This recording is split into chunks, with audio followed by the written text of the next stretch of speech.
Hello, everybody, and welcome back to the Sanderlanche podcast. Today, we are discussing The Lost Metal, the last book in Era 2 of Mistborn, chapters 27 through 31, wherein Marsh comes back.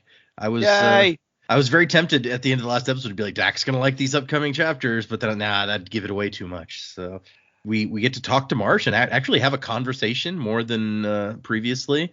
Then the team does a little investigating, and eventually we cut back to Steris for our last chapter to see what we've left behind back in Elendel. So some interesting stuff going on. I'm Data, and with me is Jamie, Dak, and Joe. So hang on to something, everybody. The Sanderlanche is about to begin.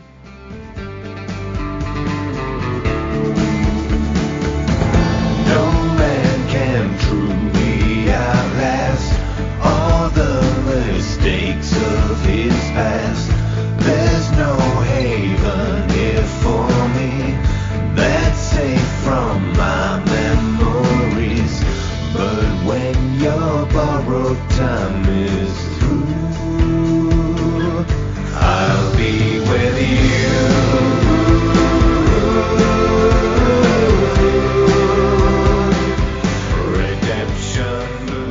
So yeah, you guys may not have even remembered this guy that is the mayor of Bilming, who was like, we've met this guy before. So I'm curious what you guys thought after I said that, and then after you saw him, like, oh, okay, whatever, and how excited Dak must be for Marsh to have returned. So what did you guys think of these? What was it? It was 5 chapters this time. Well, I think that your tone just summed it up when you said that it was end tone. I was like, oh, is that all? Okay. I was expecting something more exciting, but that's fine. It'll do. Nice to see him progressing in his career, whether it be legally or illegally. We'll see how that's gone for him. But, nice little throwback to the stuff that's happened previously and maybe some things that we were looking at before in New Saran. Maybe this will be a little memory jog for us and some relevance will pop up. I don't know. We'll see how we go.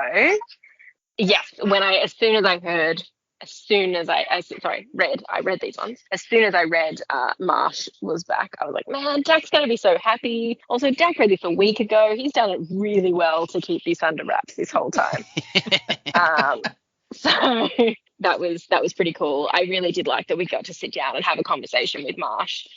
I liked that he was just kind of just a guy, with some spikes and some obviously supernatural powers, but he just, at the end of the day, he's like, just call me Marsh, please. Like, I miss that name. I don't need to be Iron Eyes or Death himself, or just Marsh is cool. And we got some, we got some nice information in that conversation too. And then I really like the lead constable. Can't remember her name. Blantack. Blantack. Yeah, I think I like her. I hope we get to see a bit more of her. Moonlight is a bit mysterious. I enjoyed that Wayne's kind of onto her. He doesn't figure it out yet, but he's like, she's kind of cool when she's not pretending to be someone else. But it's like, yeah, we'll see how long that lasts for. But there's detective work. I really liked seeing Wayne's process with the hat as well to come up with something really, really useful. And the conversation about how Wax and Marasai, like, they're so different, but they're so good at what they do for different reasons. I just thought that was really nice. And yeah, Steris being in the position that she's in too, that's she's completely out of her comfort zone, but handled it, I guess, reasonably well. But something's happened she didn't account for, so she's kind of in uncharted territory, but she's going to figure it out one way or another. So yeah, I thought they were really great chapters this week, really enjoyable. Yeah, Steris outsmarted herself a little bit, maybe. Yeah. But it sounds like she's got a plan or something, or she's going to come up with a plan. But I like what you said about Wayne talking about Marasai and Wax, because it's really interesting to see his perspective on them and like hear him apparently honestly talk about like how much he admires these two. Yeah, just some real genuine stuff from Wayne, which has now got me worried about Wayne. And the whole thing with Vendel as well. It's like, no, we're allowed to make fun of you because we like you. Other people are going to make fun of you and you will take them to the cleaners. This is not okay. So you're one of us. You might be weird, but you're one of us. And I thought that was a nice turn too. And you can just see it like sibling relationships and stuff. It's like, no, I'm allowed to beat you up, but if someone else comes to beat you up, we have a problem. So true. Not that I condone beating up siblings. Still don't do that, people, if you're listening. Not cool. But yeah, totally get that relationship. Yeah, you're only 20 years too late to tell Data that, but it's fine.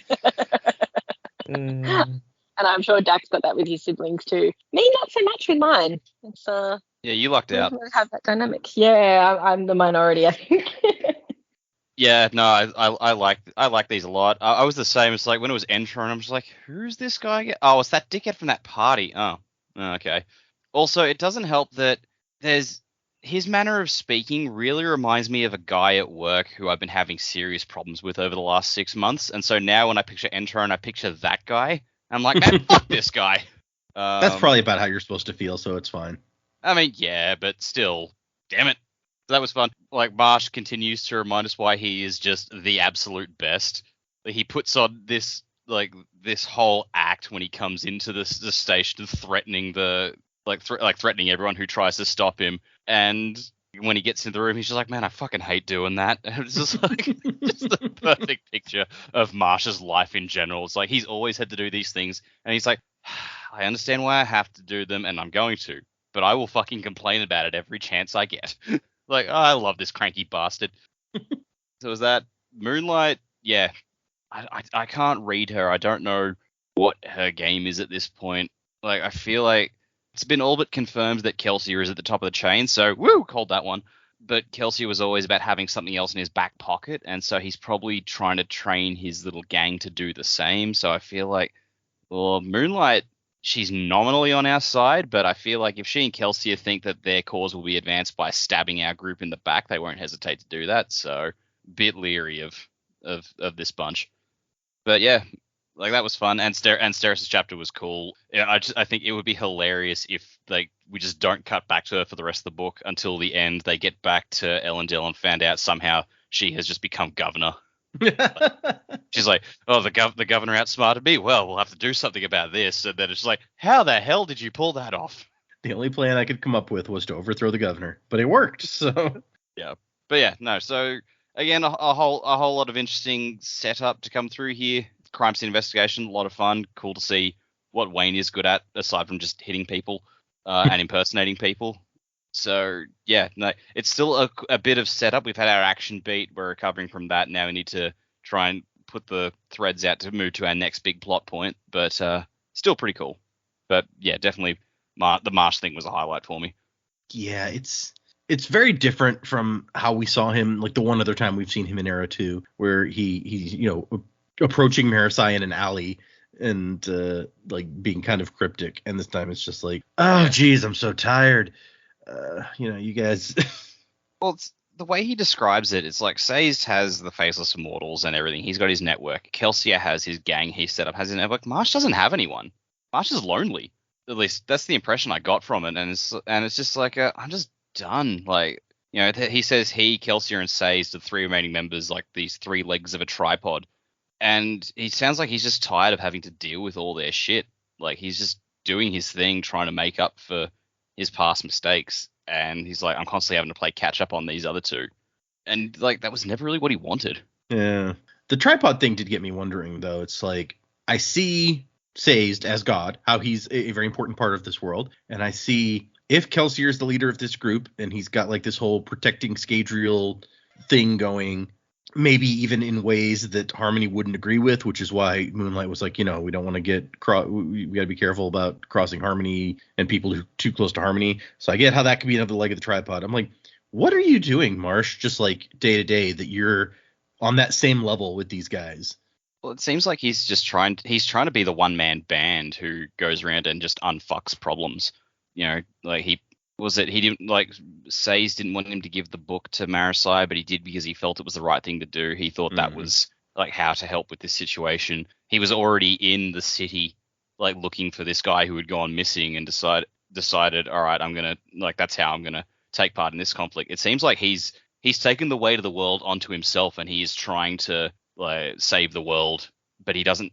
I guess he just feels like he can't or won't trust anyone else to do it for whatever reason, whether that's because he thinks they won't like they will use him in the process, or he just doesn't want to hurt anyone else by doing it. So it really seems like he's trying to do it all himself, and that's just weighing on the dude after 3 centuries. It probably would, yeah. Yeah, he's trying to be Batman. See, before Wax was Batman, but Marsh may have a better claim on it. That's a good point. Yeah. Yeah, these chapters were good. I like the Marsh bit, obviously. I think we're all big fans of anyone from the original series kind of making an appearance. Marsh especially so, because we, even in the first series, we didn't get a ton of Marsh until the end when he was being used for evil. So yeah, that was cool. I got really excited when it's like, oh, and then Death walked through the door, because I was like, so I was reading it next to my wife, was sitting next to me on the couch, and I was like, oh no, and she was like, what? And I was like, it would take a lot of explaining to tell you why I'm excited, but I'm just gonna there's a lot of context here. Yeah, there's a lot of context here you don't have, but I'm just gonna let you know that something exciting just happened in the book. So that's what's going on. Sorry. 'Cause she was like, oh, it's very rare that I'm reading a story and like I vocally say something even if I am excited. So she was just like, what's going on? So yeah, that was fun. It was cool. Kind of sad too, but I think, I don't think we could run into somebody from the first era of Mistborn and it not be kind of melancholy a little bit. Even if it was Kelsier, who's usually pretty jovial. Of course, at this point, we don't know that is still his go-to response. There's going to be a little melancholy involved because there's going to be some sadness. These guys have lived through, or maybe not lived through, with whatever Cosmere shadow thing that Kelsier is. These guys have lived through and not lived through quite a bit, so there's going to be those moments. But it makes it real, which is cool.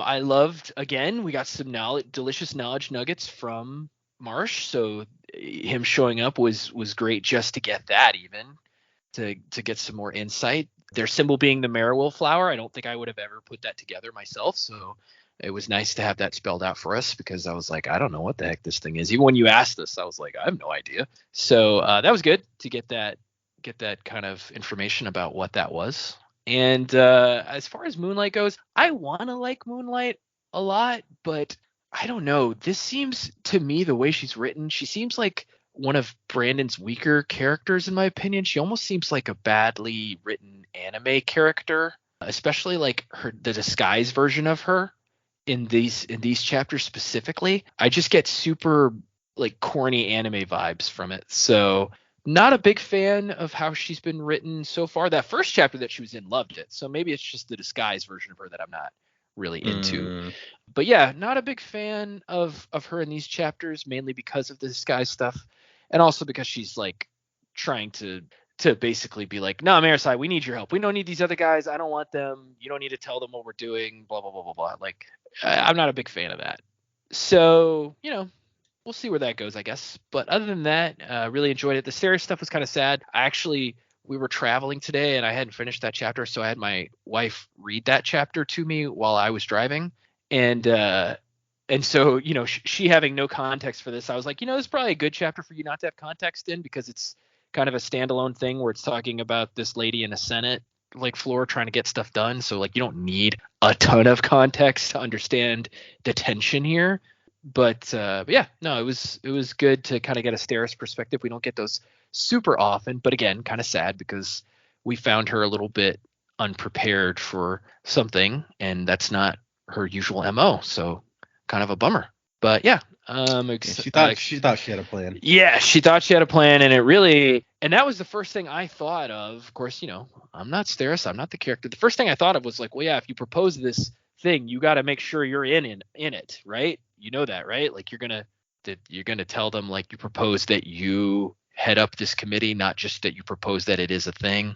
But that's not what happened. So that was unfortunate. But yeah, good stuff. Yeah, I latched on to what you're saying about Moonlight, and she is kind of a different character now than when she was kind of with Marisai in the truck, being sort of more genuine. But I like the way that she seems to have underestimated Wayne. And Marisai's like, okay, man, I'm not going to tell them, but I also don't have to tell Moonlight that she needs to watch out because Wayne is more perceptive than she probably imagines. Yes, and I actually really did like that.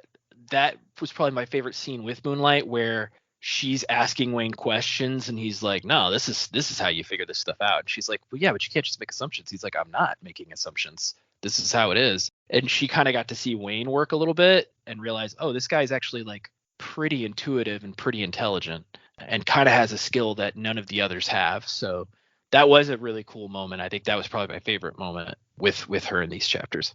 I put in our chat a picture of the marewolf flower and a place that people might have seen it before. I don't know. Also, I have when we were at the con, in my box of like con swag that I'd pre-ordered, there was a pin of this flower. So yes, I had seen the pin with you at the con, but the symbol that you showed us, like, I didn't connect those in my mind at all with the marewolf flower pin that you had. Yeah, it's hard to make that connection, and then you see it and you're like, oh, okay, I guess I see what they're going for, but it's much less geometric than the symbol. Yes, it's much less geometric. It's a flower as opposed to the shape, which is clearly not a flower. I see how you get there, though. Yeah. Okay. I guess let's get into these chapters.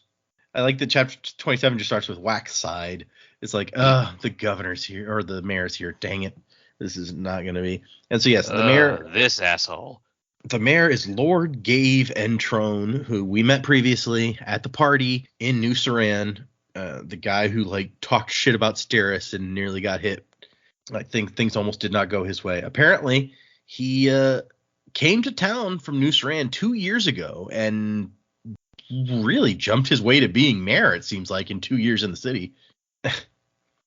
He walks in dressed in formal wear, checks his cufflinks as he enters, like, make sure that I look good for this riffraff. And Wayne does not pull any punches on his opinion of the Lord Mayor of Bilming when he says, "Oi, hey Wax, someone done sewn a sack of dicks together and made a person. It's even walking." Yeah, that's a good moment. I like it. This is like the height. This whole chapter is just this whole section is just a really good moments for Wayne here. Like he's firing on all cylinders. He's less annoying than most of the time. So like it's just a really good group of chapters here. And Bag of Dicks was a great way to start. Big bag of dicks. And Wax is like, Wayne, and I like that Wayne goes, "Yeah, boss." Like I don't think we've ever heard that before, but Wax is just like, "Please stop helping." I thought the best thing about it was just the fact that like everyone is stunned, and then Vendel just starts laughing. Of all the people in the room to find that funny, I wouldn't have picked him. He's like, bag of dicks. He's probably thinking, that's my favorite snack. I'm just thinking he's gone straight to like, oh wow, we could make that happen. We could do that. I know what I'm doing next Halloween. Yeah, I could turn myself into a bag of dicks, but then like make myself look like Gave at the same time, and then I could walk around. It'd be great. Yeah, and people wouldn't be able to tell us apart. Halloween's costume. Yeah. Gave and Trone, aka Bag of Dicks. And then they have a whole argument about the jurisdictional appropriateness of Elendel Constabulary being here in Bilming doing stuff. Like even Captain Blantack's like, I mean, technically they're right. And he's like, technically. One of those dirty maskers from the south could pass a law saying they have jurisdiction here, but what right do they have? Like, why do they gotta be dirty, dude? Yeah, that was like some harsh racist shit right there. It's like, these dirty maskers. Like, what the hell is your problem? It's just an easy way to make him like a hateable character. It's like, just like not even just casual racism, but vindictive racism. Yeah, well, and we read in the Bilming broadsheets later, they talk like it's almost propaganda on the level of like Germany during World War II against Jewish people. Like the article in the paper related to like the Southerners. It's like, wow, that's messed up. Yeah. It definitely makes him more hateable, but also, I mean, last time he was mean to Steris, so we already hate him. It's fine. Oh, sure, but like this is just in case you don't remember, which I got to admit, like I said, it took me a while to remember who this guy was, and I'm just like, what did he do again? He was just a dick at the party. Yep. I didn't remember all the details, and then it's like, oh, yep, this is ringing a bell. Just fucking racist. He also apparently had a bunch of those what we thought were coins at the time. because one of the ladies he was with was like, oh yeah, he had a bunch of those, and that's when he like tries to change the subject. So we knew that he was involved in some stuff. No, that's right. So he hates the dirty maskers, but he's stealing all their stuff. Well, and Wax is like, I'm pretty sure he's got set ties. Like, how else would he have risen so fast? Yeah. I had sort of assumed that's where he got that idea from. And we know that, like, the set we found out pretty much runs this city. So probably they have the mayor in their pocket in one way or another. Which is great news in the long run, because it means we'll see this guy get so punched, and I can't wait. And so he calls Wax out. He's like, I've got you. Like, you're out here violating all the laws and, like, flouting the authority that you have spent months arguing we deserve. So, yeah, I mean, this is going to look great in front of the entire basin, basically, and show how much of a hypocrite you are. And that's when Vendel tries to pull his faceless immortal thing. He's like, I mean, we have a higher authority on our side. Let me turn translucent and show you. And Intron's like, one of the puppets. Look how it tries to frighten us, Captain Blantak. I'm not a Pathian. Why should I care about the fact that you're a emissary of harmony? He's not my god. My god is industry, progress, the indomitability of the human soul. Dude. Yeah, look, I don't worship the Norse gods, but if Thor rocked up my doorstep with a hammer, I'd probably be willing to listen to what he had to say. That's a fair point, actually. I had not considered this. Yeah. Well, yeah, and he does, like, when Iron Eyes shows up, he does, like, bend the knees, like, yeah, okay. Well, because Marsh does the whole, it's like, oh, well, I don't worship death. You don't have to. It's going to come for you anyway, buddy. Yep. Talk the big game, but when it comes to it, push over. Well, yeah, when the Grim Reaper shows up and, like, looks you in the face and is like, make a move, yeah, that's gonna be a problem. Yeah. He just does the dirty Harry. Go ahead, make my day. But as he's talking about how, like, Mistwraith or Kandra aren't even people, they're animals, pieces of slime, and then Wayne is just like rocks up to him and he's like, yeah, go ahead, keep insulting my friends, do it. And Tron's like, okay, maybe I won't pick this exact fight. Sorry, I have to draw attention to this moment. It's like, I don't know how much of this is Wayne putting it on a bit, but you very rarely see him cut to the chase and just be directly, like, angry. It's like, hey, I'm going to fuck you up. Normally, like, he'll make a big show of it, he'll get fancy and dance around it. And this one, he just, like, throws the gloves off and says, you want to fucking go, mate? And I'm like, that's the side of Wayne you don't really see that often. It's true. Even his own doppelganger, he was, like, you know, sort of making a show of that. I wondered to myself if it's because of the Malon stuff. He's like, look, man, I was in love with one of these things. You can't call them slime. Could be. Yeah. You're not gonna do that. That is a good point. I hadn't thought about that. But I also like how this is when Entron backs down. And it's entirely possible that he knows enough about Kandra to be like, oh, the Kondra's not going to hurt me. Like, I can do whatever I want. But, and Wax is going to be worried about the politics of the situation. Wayne is not. So he's like, okay, yeah, maybe we'll quit while we're ahead. Your best hope is Wax dragging Wayne off you before he breaks your skull. And so I didn't even think about it before, but it's not just racism against the Southerners. It's like he's racist against Kandra too, in just like the most offensive way. Yep. Yeah, he's just an asshole. He's a bag of dicks with an asshole on top. Yep. And so he's like, okay, you have 1 hour until I formally announce we're pressing charges. Either break out, maybe shoot some officers, or call your governor and beg for help. And yeah, when he leaves, Wayne's just like, what a knob. And Blantak is like, I'm sorry, guys. I had to call him. I didn't have any choice. And Marissa's like, yeah, that's whatever. But you have to get that you cannot imprison us when the fate of the entire basin is at risk here.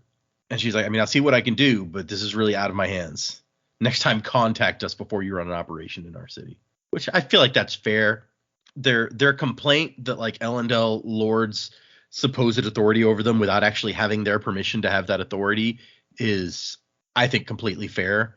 So it's hard to argue, like, that point. Although we know that their government is on some level run by the bad guys. So it's like, well, we know why they're not asking for permission, but from her perspective. And then Vendel's like, oh my gosh, I'm really your friend? I never had a friend. I don't know that he says that, but that's probably what he's thinking. Because, you know, he's a jerk. So Wayne's like, yeah, cool. You're the stuck up one that we make fun of, but every crew needs one of those. Mine has 3. Which, dude, I did like that. And 5 when Steris is here. Wow. Steris counts for 2. And you had some goodwill, and it's like every time you try and build some goodwill, man, you got to say something to ruin it. Given the fact that we know he likes Steris now, I'm okay with it at this point. Like, yeah, I know, but still, just the casually insulting your friends. Wax's whole thing, ever since he was out in the roughs as like the gentleman law keeper, his whole thing was kind of to be stuck up. Like that was part of his mystique. So I get Wayne can totally call him on that. I don't think Marisai's that stuck up though. Like what that's unnecessary. I think she's not stuck. Yeah, she's not stuck up. It's just that she's, even though she wasn't like a legitimate child, she was still raised as like a lady. So to Wayne, that's stuck up. That's a good point. Like compared to Wayne's upbringing, yeah. Right. Like, and Wax, I mean, that's something I feel like we didn't get enough of. Is like Wax walking into a rough saloon and being dressed like fancy, and people are like, "Oh, that's that gentleman law man. Yeah, he's the worst." And then I like Wayne talking about how he's we ram a dueling cane up a part of them that I can't mention because I'm working on my language. And Marsh is like, "Wait, you are?" Yeah.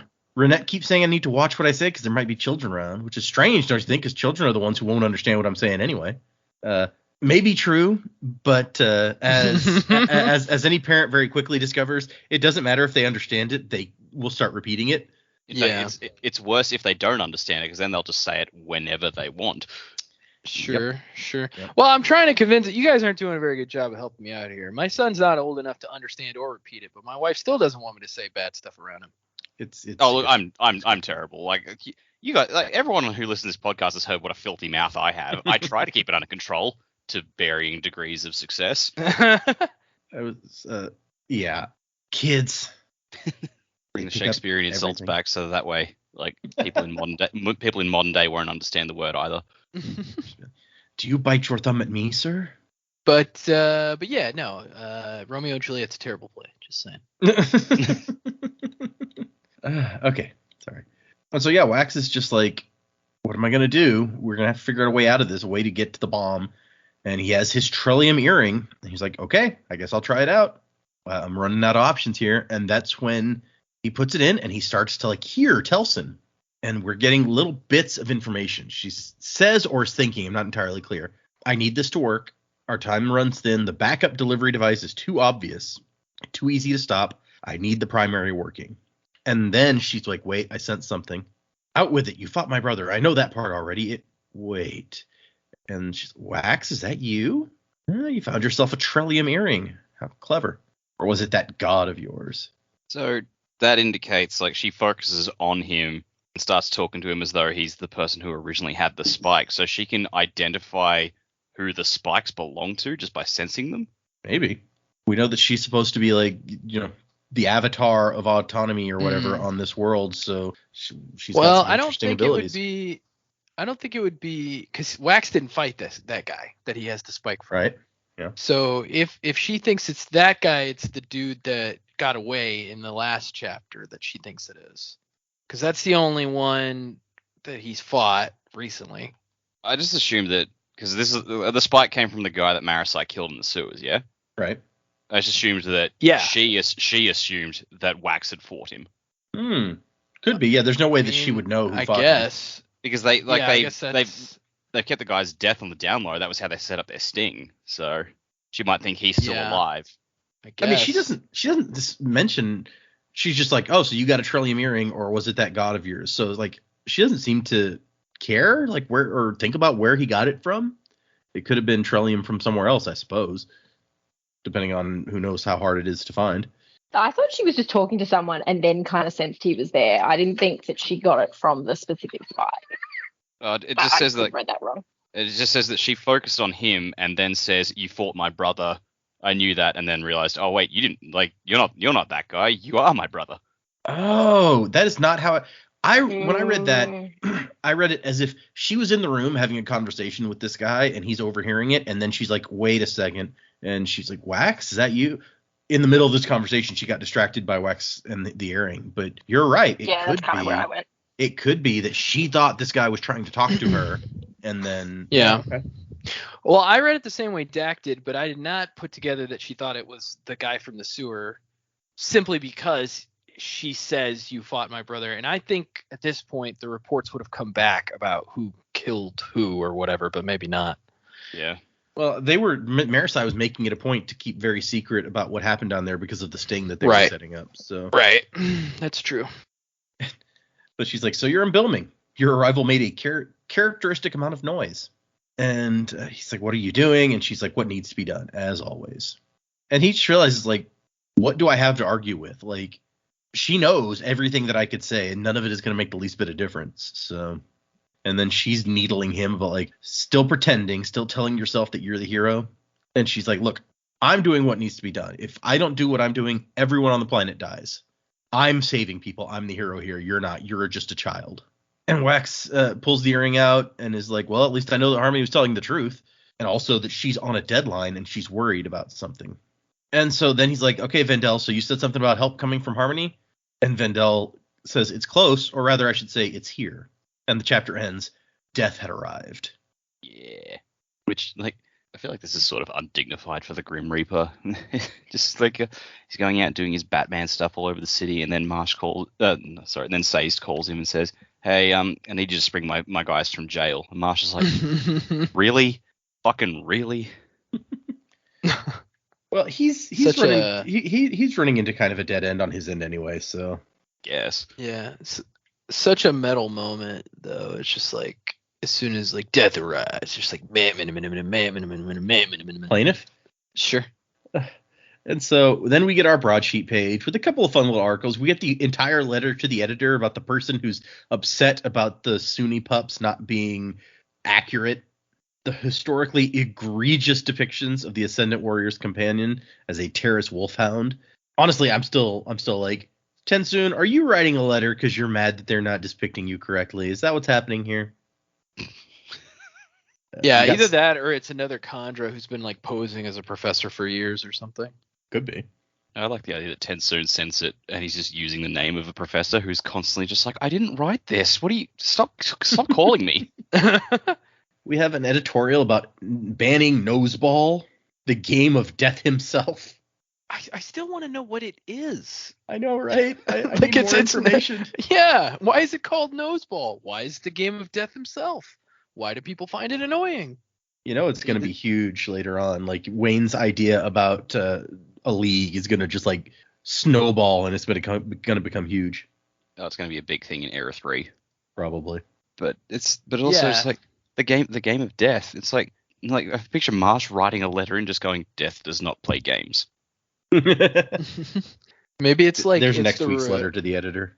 Yeah, maybe it's like the reverse of football is life. It's like Noseball is death. Could be. I mean, do people know that Marsh is Marsh, like from the original crew? Do people understand that? Because maybe Noseball originated 300 years ago, so they figure it's the game of death because he used to play it. I think it's in the words of founding, like that Sazed wrote, because basically like all those epigraphs from the third book from Hero of Ages are like the book that he's writing to the people of the future to let them know how it all happened. So I think they must, if they believe that. Marsh is like, can you stop telling people how much ruin got in my head?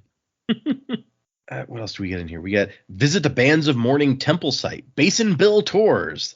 Travels to the locale of Don Shot's famous showdown. Daily reenactments starring Treva Set Venture. So the House Venture and House Set Scion is an actor or actress. Good old Meow Meow's descendant got with the descendants of Elend. Ellen didn't have any kids, but you know what I mean. Family line. Yeah, family line. We have these are not coins. These are dangerous Malwish medallions that must be turned into the authorities. Nefarious Malwish witchcraft. Witchcraft. Well, it's so funny because it's like in one article they're saying the Malwish are witches, and then in the next article it's like, hey, buy chocolate. It's really good. Drink delicious Choco Tonic. Put a sparkle in your eye. The finest imported Malwish beans roasted and condensed into an invigorating beverage. Okay. Yeah, remember those guys who said were witches in the last article? They make this delicious chocolate stuff, so we're going to sell it. They make some great beans. We got Ilarial yearly spring salon with Terrace-inspired designs. Opens Brass Day. So there's a look at a day of the week that they use. I don't think we've heard that one. No, I'm not familiar with that. Also, it's like Ilarial. That's a name we haven't heard in a long time. Yeah, it's true. I feel like we probably have gone to a party or something in this era, like hosted by an Ilarial, but but it's such a minor thing. Exactly. We got the Bendeloy Misting Cook being looked for that we already saw part of before. 1 day off a week plus 2 days off for Survivor Day or Hammondtide each year. So I guess Survivor Day and Harmontide are holidays. I mean, Survivor Day I'm not surprised by. I'm trying to think of like what's Harmontide rather. Order delivery. Maybe Harmontide like marks the day of the new world after the Catacendre. Could be. It's basically New Year's Day, yeah. Yeah. They have steel runners who can avoid traffic and run around delivering food. It's brilliant. And we even see what symbol they use for temperature in the next one about weather, where it's like the high is 26. And then which symbol is this? Because each of the symbols means several things. They mean letters, but they also mean various other things. I'm going to see which one this is. 1 second. That is the symbol for cadmium, also the number 9. And I guess whatever they call their temperature. And then we have a little bit of the Flight of the Ornosaur story where we discover that big creature that Dak was like, why is there like a pterodon in here? Is what we get when the two Kandra merge together to turn into a bigger beast. One that can fly Nikki Savage around a bit. Uh-huh. Wait, the Kandra can Voltron themselves?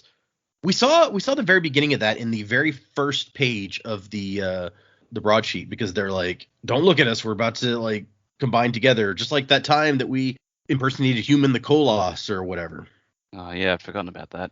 But like, Jesus, like, is that going to be like the secret end game of the story? It's like we need to fight autonomy, and like all the Kandra on stage will just combine into one beast, and then it's like fucking Kandrazilla over here.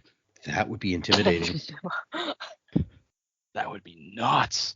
You think about what a Kandra can do on their own, though, and to be like, you know what, can't make that work. We're gonna need 2 of us. It's just wild. Oh, I could just imagine like this giant, like maybe from Ralph Breaks the Internet, like the pile of Ralphs at the end. Oh yeah. Just like, and then all of a sudden they stand up, and autonomy's just like, whatever, you guys aren't allowed to hurt people, and this Kandrazilla just goes, people, no. We can kick the shit out of gods, though, and just punts her out of the galaxy. We gave Tensoon control because he's willing to smack people around. So. And so this big Ornosaur is what they call it. Oh my god, it's Ornosaur. It's even like the Power Rangers where they do the Megazord thing. Yeah. It carries Nikki through the air to try to find the person that they're chasing. And they like smack into her midair, basically. And what follows is a frenzy of punches and kicks while she tries to hold onto the Ornosaur leg. And I like Nikki has her parasol, and she's just like beating this woman with her umbrella. Like, where's the key? And she also has some metal knuckles that says that she punches her right in the cheek and burns chromium, which that's the end of this section. So that's kind of interesting. Yeah, I'm annoyed that I keep having to wait for the next section. I guess I could go get my physical copy of the broadsheet and read it, though. Can't do that. That's spoiler, maybe, for all you know. How? It's just a Ricky Savage story. And so, okay, we're back in chapter 28. Wax had never seen death himself. Marasai had met him once. Known as Iron Eyes, the ancient inquisitor, one of his eye sockets had been crushed during a fight, as recorded in the words of Founding that Harmony Sazed had left. He's got black robes and ghostly-looking skin, lean hands that appear skeletal, and he's like, I've gotten kind of used to talking to people like straight out of mythology, but this is a different thing. This being was said to escort the souls of the dead. Sorry, go ahead. I imagine there's also just a looking. I'm just like, doesn't that hurt? Just like when you walk, do your bones like clink together because of all the spikes that probably bump into each other? Oh, yeah. It does seem like every time you see these guys walking around with 2 giant spikes driven through their eyes, poking out the back of their head, you're like, that's gotta hurt, right? This is like that Wolverine scene where she's like, does that hurt? And he's like, yep, every time. Yeah. It's like, dude, how do you sleep? Do you always have to lie on your side? Because that would suck. Well, I guess like if he's got all the ferrochemical powers, he could store wakefulness and just be like, nope. He's got a special pillow designed. Yeah, this did make me wonder, which I know we're about to get into it. I was just like, so wait a minute. Did you just like hoard all the atium you could find for hundreds of years and you've been slowly using it to stay alive? Like, where did he get this stuff? Well, the only ones that we know he has is that there's the scene in the third book where like one of the second generation Khandra takes a big bag of atium and they're like, go sell this and come back with supplies. And then Marsh shows up to the fight with Ellen and he's like, hey, look what I found some stupid Khandra wandering around with, and he has the bag. But that's the atium the only atium we know for sure that he had. Right. So maybe there was enough in that bag to keep him going for a long time, but because I mean, it hasn't know how much you need. Right, well, that's true, because it hasn't been that long he hasn't been around as long as the Lord Ruler was. Right. See, I thought the Lord Ruler was just because he had an atium spike, would just store age in it. So he just like, all right, live an hour as an old man, and then just like use it to become young again when I need to. And because he had that power, but he was also a Mistborn, so he could compound it. But I don't know, maybe I read it wrong, but I thought like when Miles was doing his healing stuff and his compounding, he didn't need to always be burning more gold. So I'm just like, well, I thought he just needed the metal mines. Isn't that all Marsh should need to do this? But maybe I'm just misunderstanding how compounding works. So what you do in those, because when you burn it, it releases everything in one big burst, right? Yep. So you store some in a piece, you burn that piece, and you get this giant burst, and you store that burst in the metal mines so that you can then draw on it later. Right. Okay. So you still do need to burn it in order to properly. Okay. You would gradually burn through stuff. Right. Because that was the thing was, they said that the Lord Ruler had a giant hoard of atium when it turned out he was using it, but most of it was being stored by the Khandra. Yeah. And so we don't really know how much it takes to compound and remain young for a while. We don't know the exact, proportions. I think that we did get an impression at some point that as you get older and you need to make yourself younger compared to your actual age, it takes more at a time. But yeah, he's only been around for, 300 years as opposed to the 1,000 years of the Lord Rulers. So, yeah. But the Lord Ruler had a constant influx of new atium coming also. So, and so Wax is very intimidated at first, and then at some point he's kind of like, no, I'm not going to fear this. And that's when he realizes that emotional allomancy is being used here. Death is like causing everyone to be scared or intimidated or whatever. And when Wax kind of figured out what was going on, it helps him resist, I suppose. Even Marisi, judging by how pale her face has gone, is freaking out here. And Wax just walks up to him, and Marsh is like, sword, we need to speak. It says, Death said, focusing spikes on him. So I just like the idea that the spikes are focusing. There's how you focus a pair of binoculars by twisting the lenses round. He's doing that with the spikes in his eyes, squeak, stop it. And then we have a constable a seeker apparently, braver than all the rest of the room combined, because he stands up and pulls out a gun, and Marsh is like, yeah, no. And he uses allomancy to pull the gun into his own hands, makes it hover in between his two hands stretched out in front of him, which Wax is like, non-allomancers do not understand how difficult that is. That was just fucking awesome. And then he just crunches it. Oh gosh. Very, again, another really cinematic moment. Even though it's not battle or anything like that. It's just watching that go down would just be terrifying. Yeah.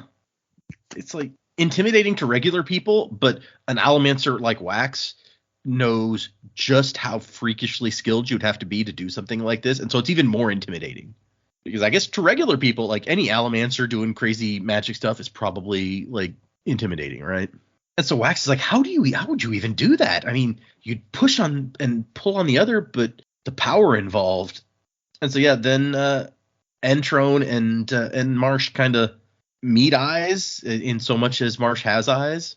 And Marsh is like, Gave. I never cared much for the members of House Entrone. I knew during my mortality. And Entrone is just like, what? This is my who? He starts out this is my prisoner. Who? And Marsh is just like, I require privacy. You will return their weapons, and once our conference is finished, you will impede their investigation no further. I'm not of your religion. Death is not a religion. It is a fact. That's such a cool line. Yep. Yeah, it is. There with I am inevitable. Yeah, okay. It is pretty much the same thing as I am inevitable, but it's cooler. It's like he just looks and it's like, keep mouthing off, and we'll see each other much sooner than I had planned. Yeah. How do you want to go? What would you like? I love, he's like, how do you want to die? And then he suggests a few things. And the last one is crushed by the weight of your own stupidity, which is the best.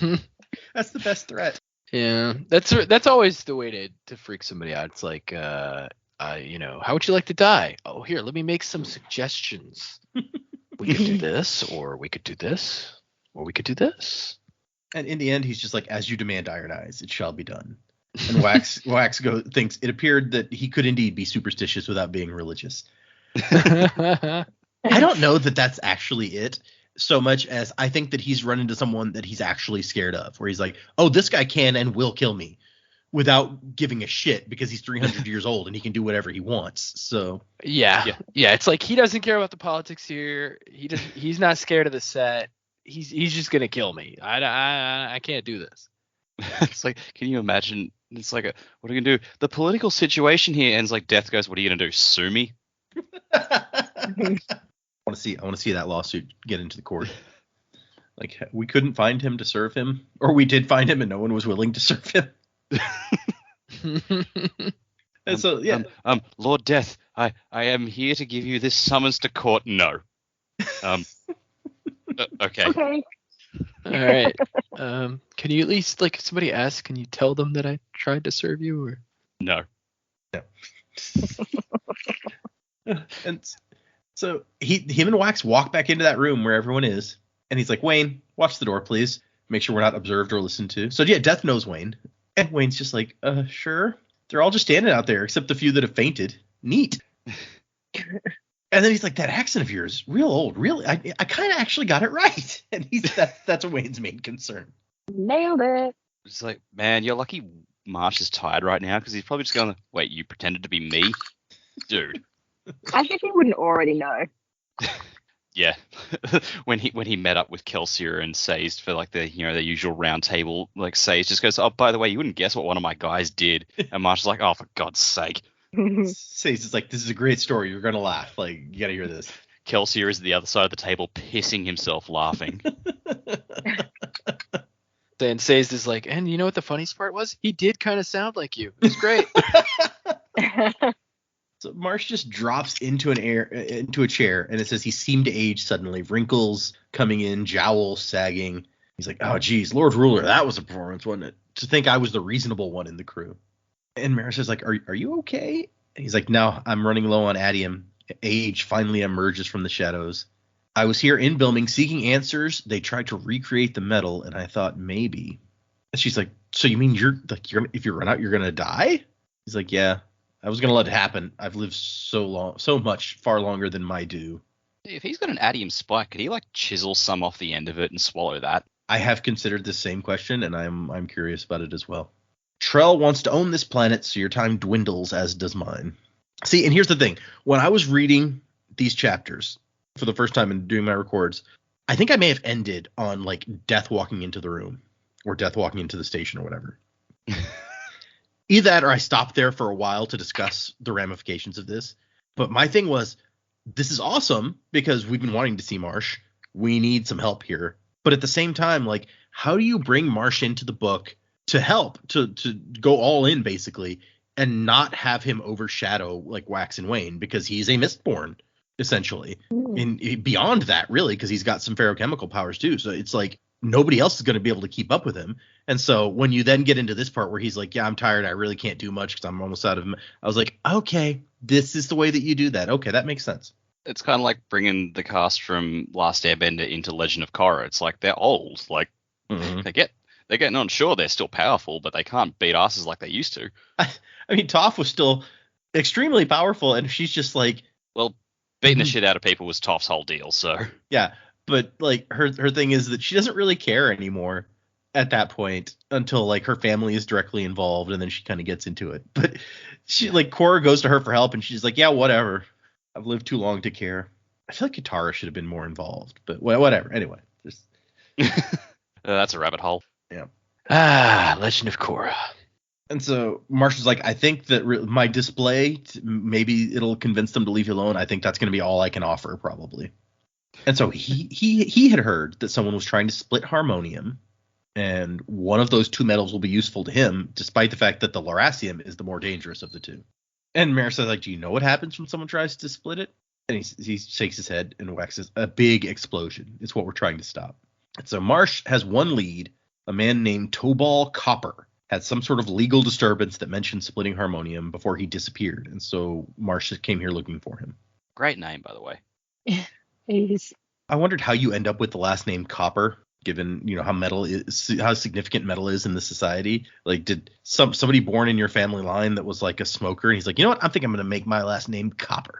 Well, I just like sort of imagine it's probably similar to how a lot of names in our world came out. It used to be your occupation. Maybe like his ancestors controlled the local copper mines. Yeah, that's a good point. And so Marsh also explains that he used duralumin to do that like gun crushing thing, and also a lot of practice. So Harmony is growing increasingly indecisive. He denies it, but I see it. And that gives Autonomy, Trell, a chance to move in. She seeks to eliminate us from the stage of galactic politics before we even step onto it. So there's some bigger things happening here that Autonomy is trying to control, or maybe at least head off by hitting them at this point before they can actually enter the intergalactic stage. Intragalactic. I don't just feel so inferior. Like, you look at how much they're going through on, you know, just their kind of local and immediate politics. Mm-hmm. That they're having, and it's like, you know what, it actually doesn't matter. This is a little squabble. It means nothing.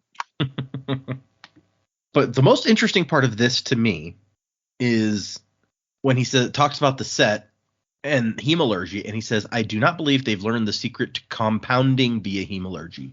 Identity contamination prevents it. That is our only saving grace.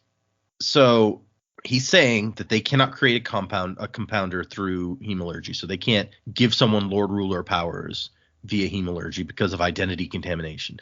Although we know that that's exactly how he got his powers to, like, not age, because he is an adium compounder. That's how he stays young for 300 years. So something about hemalurgy has changed since he got his spikes. I thought it was also because, well, no, because he became a Mistborn through hemalurgy as well. Yeah, he was only a seeker before, so. Yeah, I just know he mentions lerasium, and like he says if they had lerasium they could, and then, you know, they don't really go any further in the explanation. But my brain was thinking, okay, so if they have lerasium, then they could make somebody with the ability to compound through hemalurgy. Like, I was trying to figure that out. I mean, I guess if you could split them into lerasium and well, no, that wouldn't help you, because you'd still have to get ferrochemy ability. Yeah, I don't know. I read it as like the identity contamination is actually Harmony's identity has contaminated the powers, because originally these are the powers of ruin and preservation, and now neither of them are around, and like they've combined, you know, like their owner is combined into one, and something about that is interfering with the powers that they originally granted. Yeah. This is interesting because when you think about, so like, let's use Elantris as like an example. When the land changed, that changed how the powers worked. Mm-hmm. But when ruin and preservation became one inside Harmony, that didn't change how the powers worked, or did it? If it did, maybe it did it in a more subtle way. That's what I think. Yeah. Yeah, because it's confusing, because it's like, so did Marsh's powers change when Sazed became Harmony, or is his power still somehow tied to the original separated, like the original two shards, not the now combined version? I think maybe because he was granted the power before that contamination happened, his wasn't affected, but everything since has.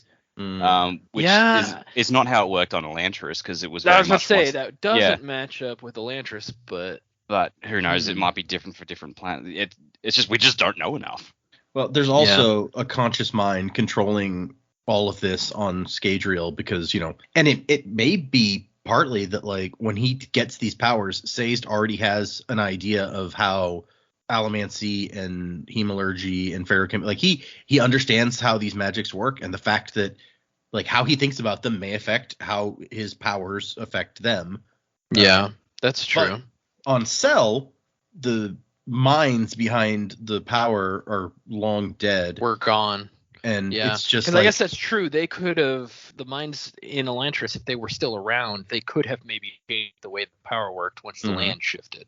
Yeah, and it's tied so closely to the land because all that energy was dumped into the cognitive realm, and the cognitive realm has geography just like the physical realm does. And so like the magic kind of, you think about it like the magic is a liquid, and you pour the liquid over a surface that's uneven, it goes into all the gaps to fill it, right, and ends up flat on top. The liquid conforms to the shape that's underlying it. Right. And so it's kind of the same with the magic and the geography on Cell. Okay, that makes sense. Yeah. The only thing that like I'm trying to think of, not to drag Spook into this, but like I wonder how his Mistborn power worked, because Say's was just straight up like, I made you a Mistborn, not like, he didn't leave like a chunk of Lerasium and say, hey, eat this. So I'd be interested to know how that works. Also, I mean, again, Harmony's like, well, I can't interfere too much, but at the same time, doesn't he still have the ability to just make somebody a Mistborn, or is that gone now? Is like, probably could. Yeah, so like I don't know. I feel like if the fate, if I'm standing in front of Waxilium Ladrian saying, "Hey, you have to figure out how to save the planet," I might just be like, "Hey, since I can't like see what's going on, just here, you're a Mistborn. Go do." Which maybe our theory, some of our theories on the podcast are correct, and maybe there's some kind of thing that will make him a Mistborn in his pouches. Maybe there's Lerasium in there. Who knows? But that whole mysterious ways thing. Yeah. Well, but we hear from Marsh here that he's like, Harmony is growing increasingly indecisive.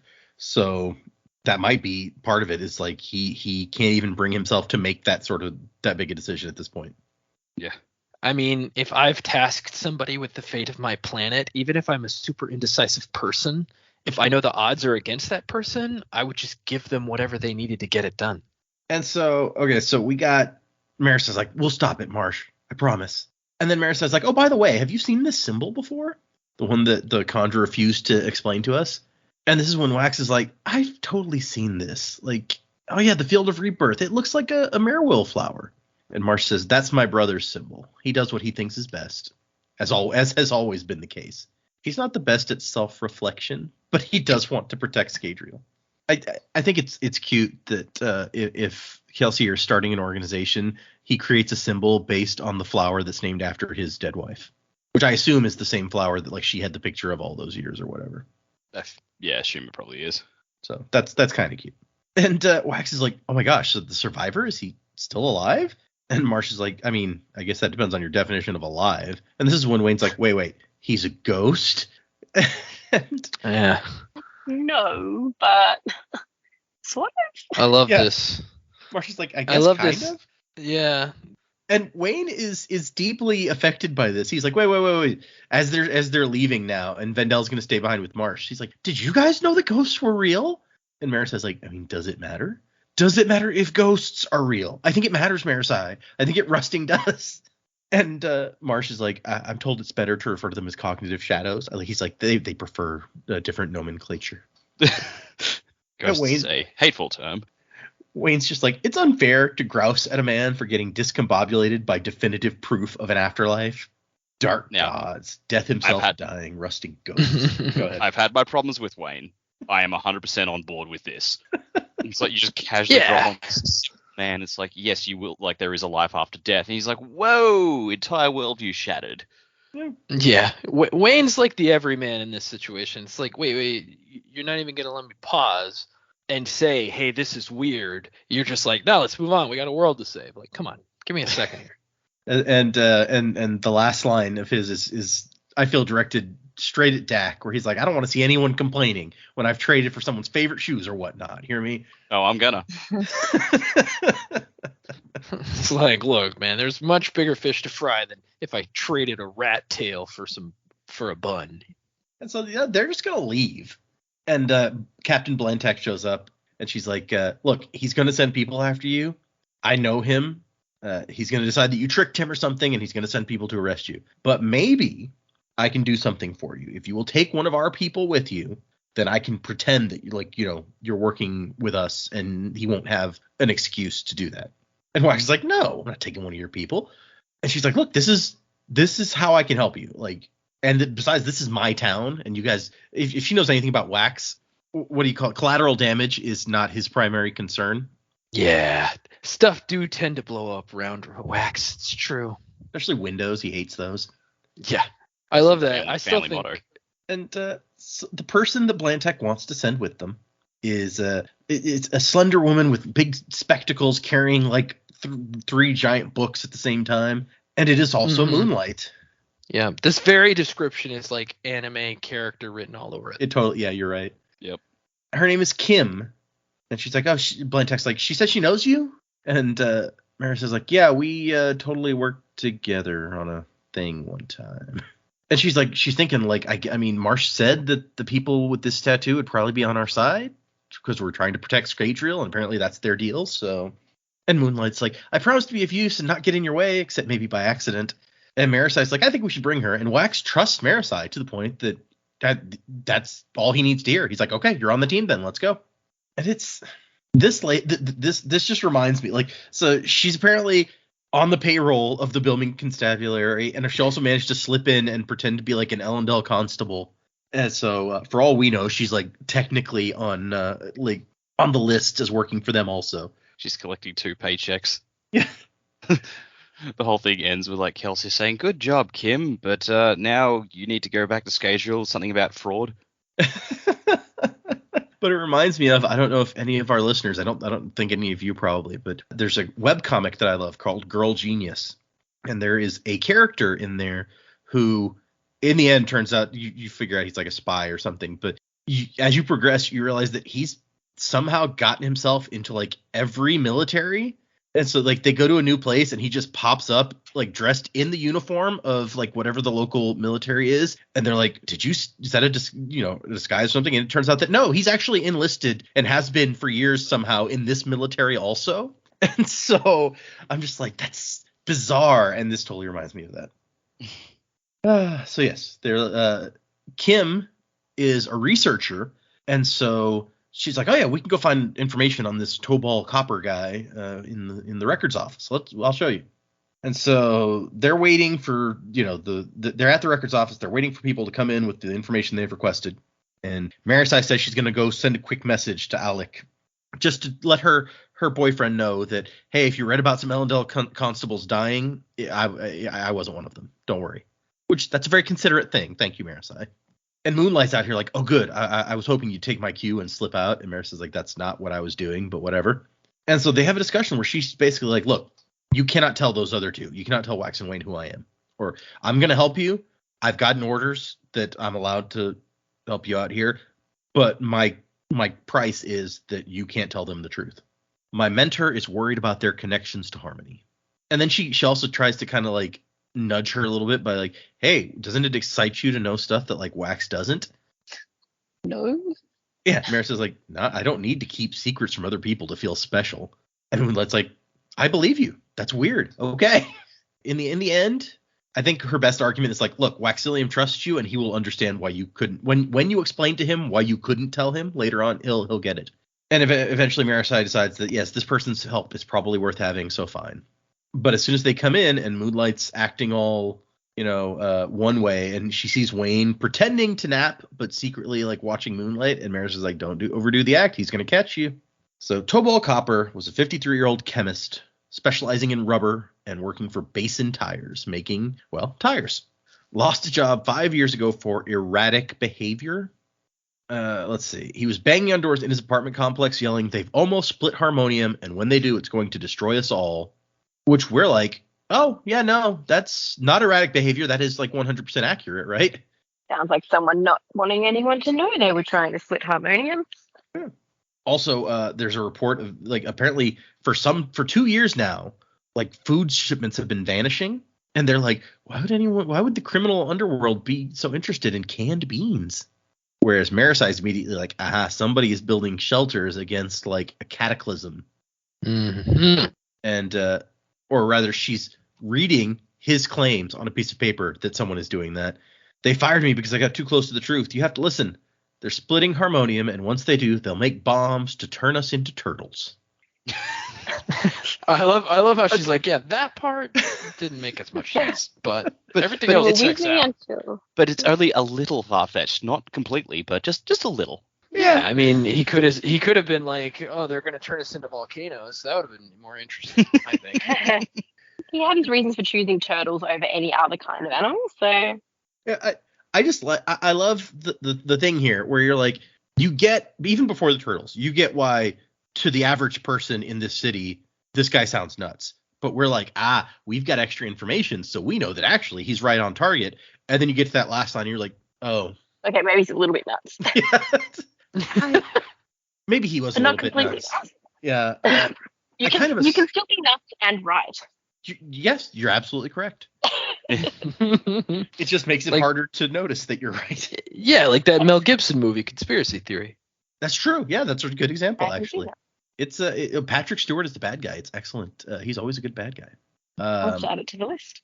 But yep, Mastermind's also a good example of that. Masterminds is such a not popular movie. I don't think last I looked, you can't even buy it on DVD. It was only available on VHS because it's such a, oh gosh. Anyway, you can stream it on Tubi. I found out because I watched the whole thing.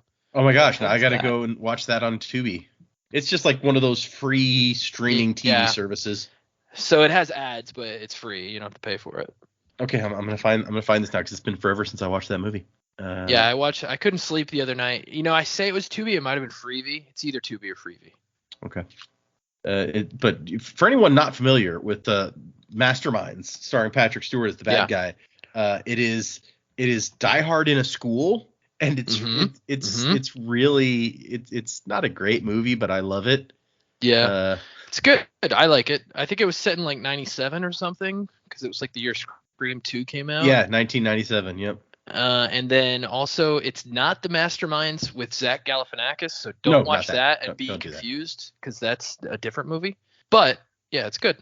It's got the guy. He went on to be in Mad Men as Pete Campbell. Yeah. The main character is teenage Vincent Kartheiser, who he played Pete Campbell in Mad Men. Apparently, most recently he plays Scarecrow in the show Titans. Oh. Yeah. He was also in that really bad Justin Timberlake movie where they get paid in time so that they can live forever. It was weird. In Time? Yeah, that one. I liked the concept of that movie, just not so much the execution. He was in Angel. Yeah. I didn't see most of Angel, so I didn't realize that. Right, I just looked it up down here. Masterminds, the best we can do is rent it for $5 on Apple TV, and we don't even have Apple TV, so. So it looks like we won't be watching it. Oh, yeah, we could rent it for $4 on YouTube, but I've got better things I can do with $4. Yeah, I'm sure you have better things to do with $4, but I'm totally gonna go and watch it later because if you can watch it for free, watch it.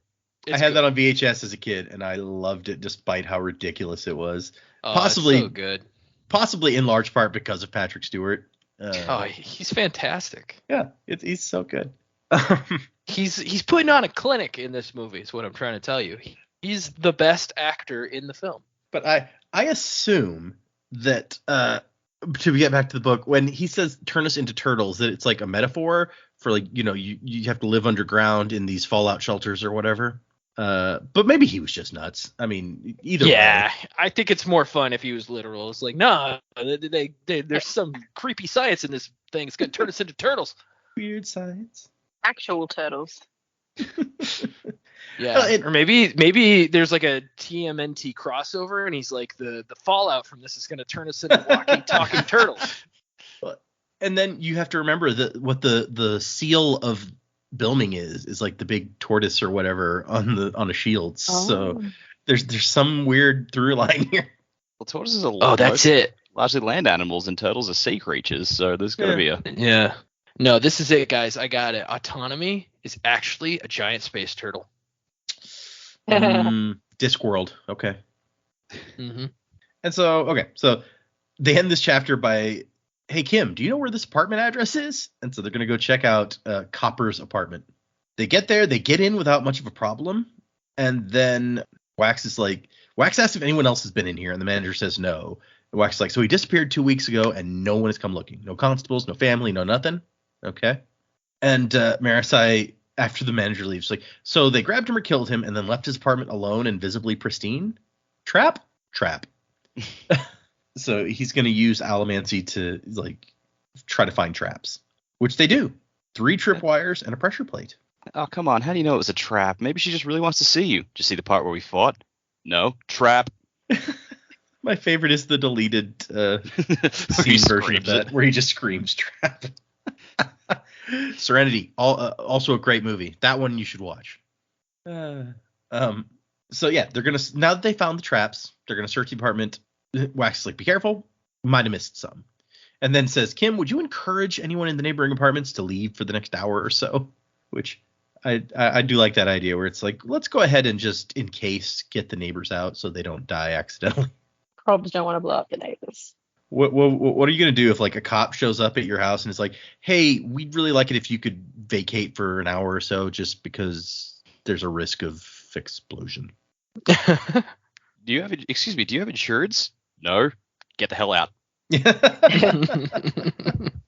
Are you by chance a Khandra who could not be blown up? No? All right, leave. And so they start investigating, and Kim's like, why are you guys even searching? Hasn't your enemy already been over this place real thoroughly based on what we're finding?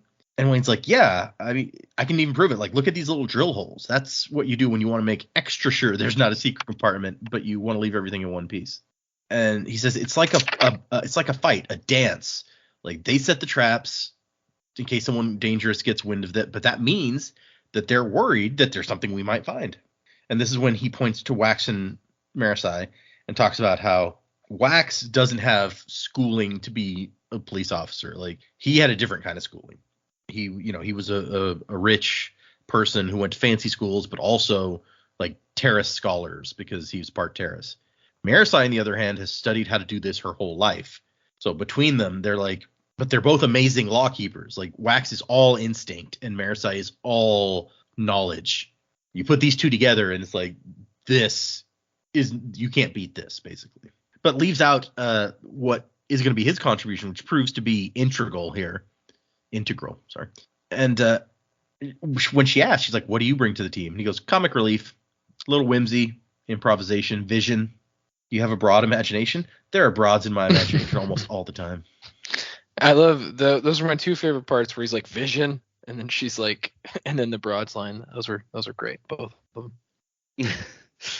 What he does find is an imprint on some envelopes of some numbers that someone had written on a different envelope, and it rubbed off. So they're like, okay, they kind of make out some numbers here. Marissai says that all the books have been replaced. The set took every single book and then filled the bookshelf with different books, just in case there was something in there that might tip us off. Which, that is a lot of trouble to go through. Books are heavy. Wayne says that, I think this fellow is dead. He finds a bullet hole. And then Marissai goes and digs out some blood and what might be a bit of bone. It's like, yeah, he's probably dead. And Wax says the tire company thing has got to be a front. He's a chemist. He was probably working on like the weapon system that they're going to use. And when he realized what they were doing and heard about the splitting harmonium, maybe he was already a little eccentric, he decided to try to save the city, but no one wanted to listen. And so they think the numbers they found might be like a code to a locker or something. But once they give Wayne enough information about what kind of guy this was, and then they bring him a hat, one of this guy's hats, for him to put on. And I was really worried here when I read it that that he was gonna go a little too far here and like start pulling out these things that there's no way he could know, and that it was like, hat was gonna magically turn him into this guy, basically. But I feel like they rode the line really well of using the information we had and letting Wayne extrapolate from that without it seeming like crazy. Yeah, it wasn't too bad. I thought at first they were just gonna be like, okay, Wayne, you're this guy now, let's go. But they did a pretty good job, I feel like. Yeah, no, I thought this was really well done. And so Wayne's like locking away information in a locker is what somebody else might have done. But when you start thinking like this guy, that's not what he would do. He's looking to get this information out there. He wants people to know. He's screaming it. He's running down the hallways, like banging on doors, trying to tell people. He's not going to hide this. What local, and Wax is like, okay. What local broadsheet has the worst reputation? Publishes whatever nonsense it can get its hands on. And Kim goes, there's at least 7 of those. And Wax's way of narrowing it down is, which one syndicates the writings of that fool Jack? And it's the Sentinel of Truth. Yeah, it's great, right? The Sentinel of Truth just happens to have its address is the exact numbers that they found on the envelope. And Wax is like, way to go, Wayne. And Wayne goes, it's easy when you have a lot to work with. And Kim's like, wait, that was a lot? Sure. A man's whole life. And then just when I was starting to be like, when are we going to see some more Steris? We get a Steris chapter. And so Steris, the news has already broken.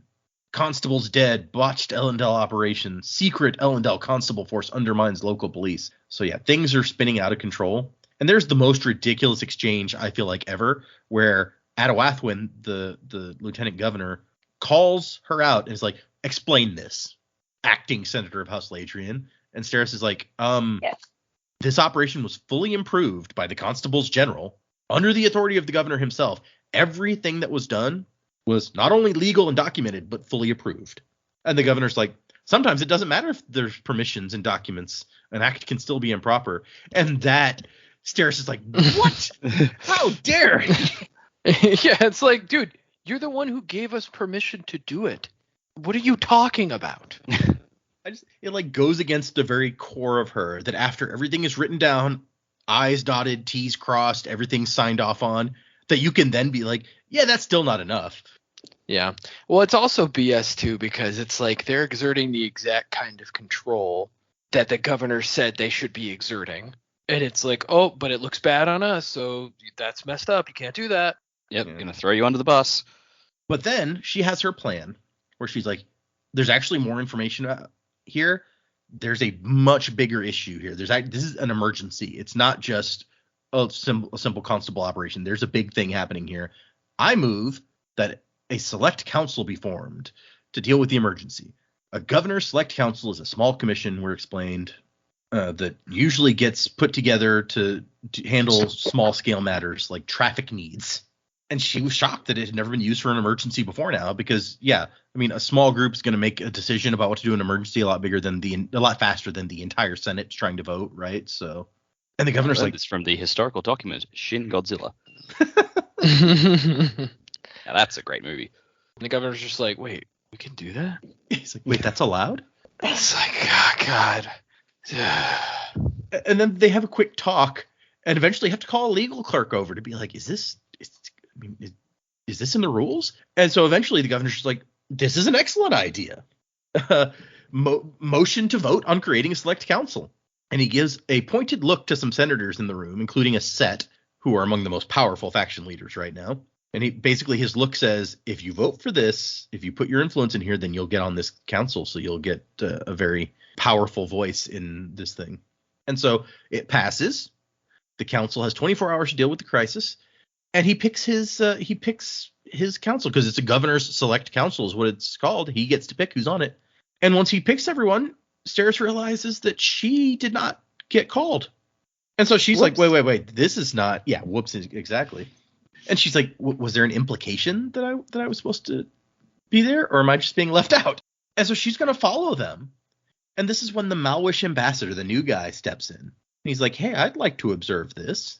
And the governor's like, I mean, this is really an internal matter. And then the guy just straight up bribes him. I have a pleasure craft of personal ownership docked in the city. Perhaps you would find it useful to borrow to observe the business. Yeah. You want to take a ride on my sweet orgy airship? You know, that just makes me think of freshly cleaned. Yeah, it just makes me think of Thor Ragnarok. It's like he uses it for his good times, you know, orgies and stuff. And the governor just takes this bribe, like right out in the open, like, okay, yeah, you can be on the council. Why not?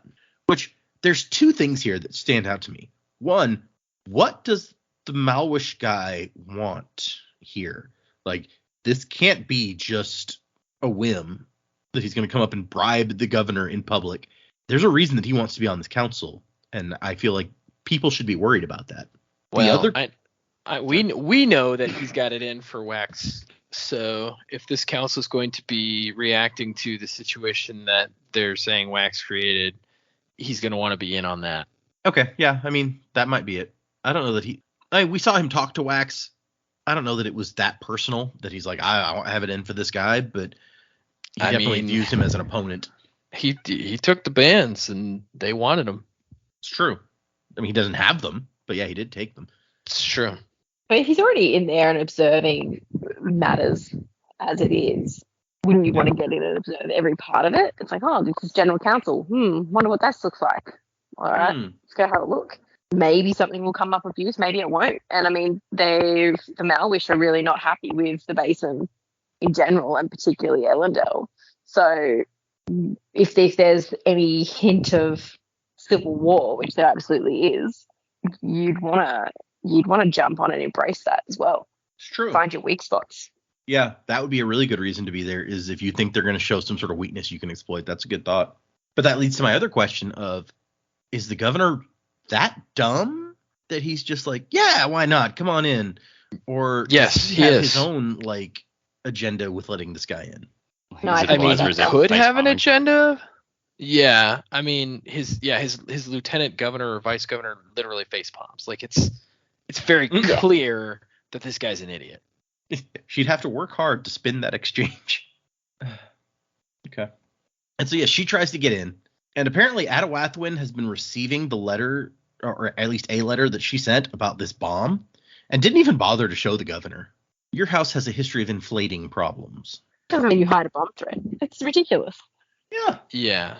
This lady has set insider written all over her, in my opinion. Like, yeah, she's definitely puppeteering this fool of a governor into doing what the set wants. It does seem like what other reason do you have for hiding the threat of a bomb that could blow up the whole city? Yeah. Especially if you're also, in the like, city. Right. And like what else could her agenda be? Like, what possible thing could she want? Money? Like, who? Other than that, it's like money or you're in the set. Like, there's really no other reason why you would be doing these things, I feel like. And Stera says, this is different. We have confirmation from Harmony. And Adawathwin says, if Harmony himself was going to speak to someone, wouldn't he speak to the governor? What is this guy? Is this guy the fucking Pope? Like, what? Yeah. He's a space Pope. Space Pope. So yeah, they're not going to listen. Basically, you have no proof, no actual proof. So screw you, and you're not invited to the council. Which, look, I get wanting evidence. Totally makes sense. Yeah. You don't want to cause a panic when there's no evidence, but they're clearly using it as a means of just dismissing her. Mm-hmm. And so yeah, she's left humiliated, standing in the middle of the floor, and the chapter ends with her being like, actually, maybe there's a way. Like, she's like, I can take the rest of the day to plan how to deal with this. No time for planning. I have to get in there, and maybe there's a way I can do it. And that's where we end. Go Steris. Yeah. Yeah. I feel a team up with Alec coming on. I'm just throwing out an early predicament there. That's my predicament. that'd be sick. Look at her with some character growth of no planning. I have to do. But yes, speaking of, that's where we are. Let's move into predicaments. What do you guys think is where are we going? Well, I think that we got some more evidence towards my prediction that Wax is Mistborn today. Really? He was able to, so he was able to not sort of feel the full effect of Marsh's allomancy with soothing or probably writing or a bit of both. But he was like, it was not affecting him as much. So if he was burning, is it bronze? Copper, I think. I have a terrible memory. Yeah, so like unconsciously, then that would be a thing. How he would have had all these metals in him to burn, I don't know. We know that Vin had traces of these metals, from the water when she was using her luck. So we know it's possible. But if you start adding these things up, I think I'm still very comfortable with that prediction, and I'm going to maintain that prediction. Harmony gave him like the special vials and was like, use these instead of your regular metal vials. So maybe and then use that whatever the last one was, which I thought was Harmony's way of getting him to trial them, but then he lost them all? Did it say he recovered them, or they were just gone? I don't know, actually. That's a good point. Like, because that guy grabs his belt and like pushes off of him. Yeah, Right. I think it does say he recovered his belt. Okay. So yeah, I mean, maybe he's got some other traces of things there. Yes. Sorry to cut in, but it does specifically mention It does. he felt inside his belt, which he'd recovered. Okay, good. Awesome. Yes, so I've got that. And I don't know why specifically I got there, but I remember having this thought about Wayne not making it through the book, because we know some pretty crazy stuff's going to happen in this book. I had thought that if Marsh is effectively dying, someone maybe needs to take over from him at some point, and maybe it would be Wayne. Oh, They've now talked about, yeah, because I thought, wouldn't it be weird if like Marsh with Wayne ended up effectively being Harmony, like Harmony decided it's time to move on. We know it can happen. We know that, for one reason or another, that someone else can take up the power. If the metals were split again, I don't know. We've got a lot coming in, splitting the harmonium. We're talking about Adium. Death's having some issues. And it sort of just popped into my head that, yeah, okay, maybe we'll lose Wayne, but he's been talking a lot about the stories. He's talking about his mum. Something significant's going to happen to Wayne in this book. And I just had the thought, like, what if at the end he takes that over? Marsh is done and Wayne sort of semi-dies, and, wouldn't that be interesting if he was the person to guide people into the afterlife effectively? He could spend eternity pretending to be someone they knew or something to guide them on their way. That's my big crazy out there prediction, that Wayne will end up being the new Death himself. I like that. Weird. Super weird. And I'm not very good at making the really weird, out of control ones. I like to wait for evidence and then tell you what I think, but it just popped into my head. I'm going to run with it. Let's go. I can just imagine the ridiculous things that like Wayne would pull, like as somebody's crossing over and he's like, I'm going to mess with him. This will be great. Yeah. It's like Bender when he works at the cryogenics place. Yes, exactly like that. Yep. Okay. I'm a horrible robot. Okay, this is good. I also like that you had further support for we're going to keep tracking this potential Mistborn indicators in Wax. I like this. Yeah, I don't know. I don't have a lot this week, just because I feel like we're still, like I said at the start, it's like it seemed a bit of come down info set up for future. So the biggest one I got is I agree. I don't know about Wayne becoming Death. I think that's a cool idea, but I definitely see Marsh is not going to make it out of this book. Just like he's just talking about, I'm getting old, I'm past, like it's going to come for me. It's like, well, I feel like that's pretty obvious. So he's going to go pretty quickly. So I hope he gets one last chance to act on it. This is petty as fuck. I really hope that like he gets to, we're going to see Gabe Entrone more throughout this book, and he's going to be doing stuff. And then right as he's got them over some like villain death trap or something like that, Marsh just steps up behind him and goes, remember me? And like shoves him into the pit or something. I would just love to see Marsh get one back on Entrone at the end there after their interaction. But yeah, no, I think Marsh is on his way out, and I feel like Kelsier will be involved somehow. Not necessarily in that he kills Marsh, but he will be there when it happens, and like maybe that'll be something to get through to Kelsier. It's like, this is how much you fucked up in what you're doing. Like your brother needed you, and Kelsey's like, well, he never told me. And everyone's goes like, man, in all the history, did you ever once ask? Oh, yeah. I'm sad. We love Kelsier, but he's very much a me kind of guy, and he saw that when Doxson died. So it's like he never learned. Yeah, that's really all I've got. I don't have much else. It's interesting, like that question of like, I wonder how much Kelsier has learned, because both Kelsier and Marsh have been alive since we last saw them, a lot longer than they were ever alive in like before and during the original trilogy. Like they were, 30s or something maybe in the original trilogy. Several hundred years old. Yeah, they've lived 10 times that life since then. They could have both changed enormously, and the people that we knew might not be much like what they are now. But it makes you wonder. What we've seen of Marsh, he seems like similar, just like he was always pretty cynical. So Yeah. I guess he's just gotten older and more detached. But then, like I said, I get the impression he doesn't really operate with a lot of people, so he doesn't really have people to challenge his viewpoints or everything. So like Kelsier might be an entirely different barrel. I don't know. His whole thing is like he wants to punch more gods, so he's probably here to punch autonomy. Yes, I still like this thing. It's like Kelsier's out to punch all the gods. Oh yeah. I need to come up with predictions related to the central characters because I just don't do that these days. Like we're gonna predict for Marsh and Kelsier, and although I mean you called the Kelsier was probably at least this was his group or he's involved in it somehow, and that panned out. Yeah, it's like they never come out and say it, but like their symbol is Kelsier's symbol. Yeah, so it's Kelsier's like symbol, so you figure pretty clear. Yeah, I kind of made a small prediction earlier. I'm gonna go a little further with predictions I've made in the past. I'm pretty sure I mentioned this before. I think that Moonlight, especially now after seeing Wayne in action, he's going to go up in her estimation.